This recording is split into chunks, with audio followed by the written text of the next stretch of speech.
from the international market or through alliances also with other service companies or other international oil companies like Aramco and so on.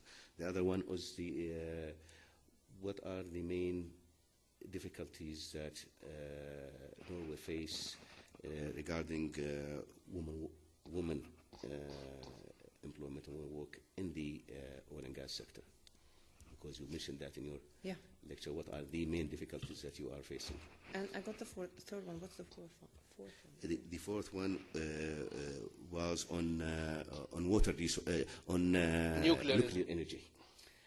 Is that an option for Norway? Do you think that nuclear energy is a viable option for Norway? Well, thank you.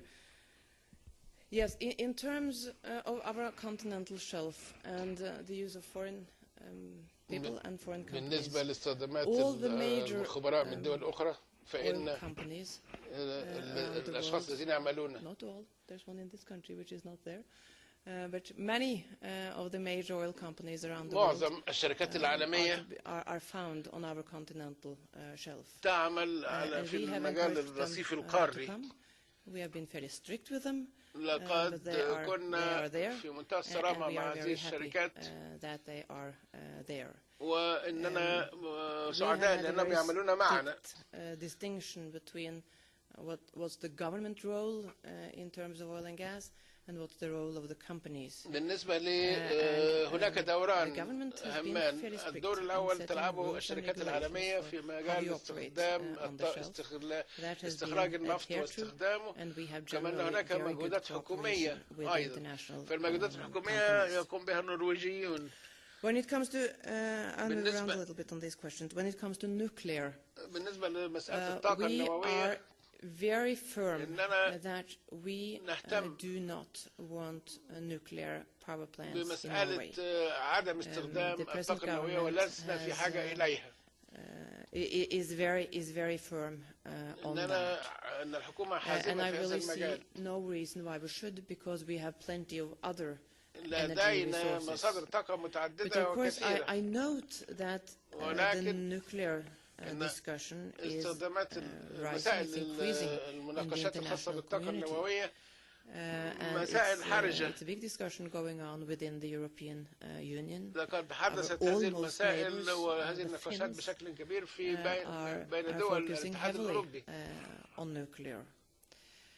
I am not among those who will condemn nuclear, but my personal view is that I am very worried about this development, and from a government perspective, it is not anything that we are considering in Norway. When we discuss this, I often make reference to my former life.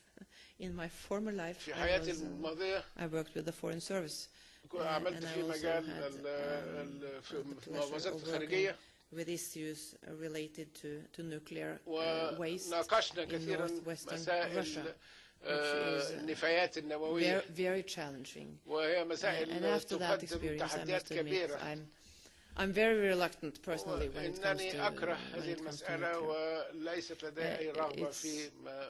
It's all about safety, and it's definitely also about nuclear material not going in the wrong hands, which we also should be very concerned about. When it comes to women, well, yes, as I said, I am not satisfied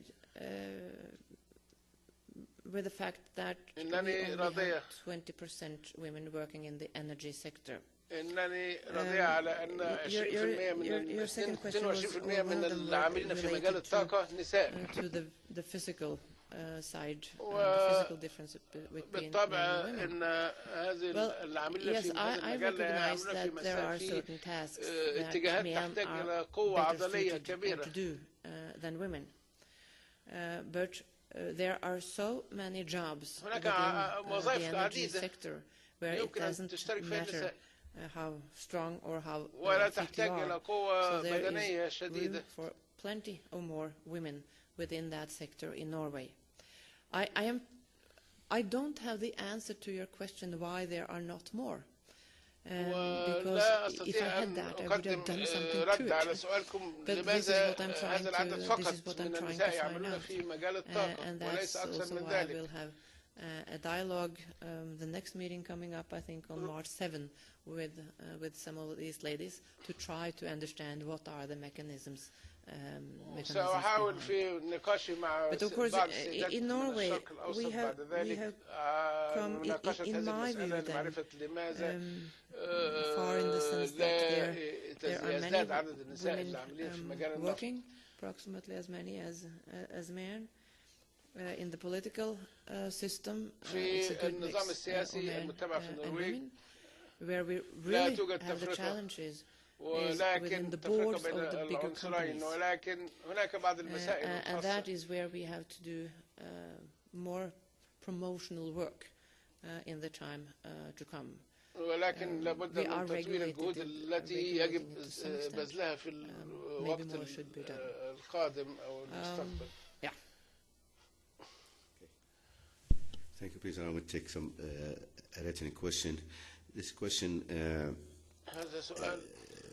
in his address to the third OPEC summit, the custodian of the two holy mosques, King Abdullah bin Abdulaziz, announced an initiative to allocate $300 million to finance R&D, research in energy, environment, and climate change. What do you think of this initiative, and is Norway ready to participate in such an initiative? Thank you. First and foremost, I think it's great that the fund is established. There is a dire need for technological development in the environmental field. And I'm also very happy that the cooperation between our two countries will be enhanced in this field in the months and years to come. What form that cooperation is going to have, we will have to discuss further. We know we will base the cooperation on the technical committee. There will be meetings at the political level. But there are many ways we could cooperate. I mean, we could exchange information on what we do.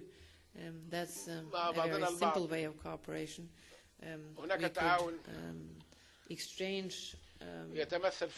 We could exchange our research results. We could have researchers working together. We could, of course, also have concrete projects working together. But this will have to be discussed. We will have our people on both sides getting together to sort out how this concretely is going to be done. But I think what is important in the carbon capture and storage field is to establish concrete projects, also in order to have technology tested out in full scale.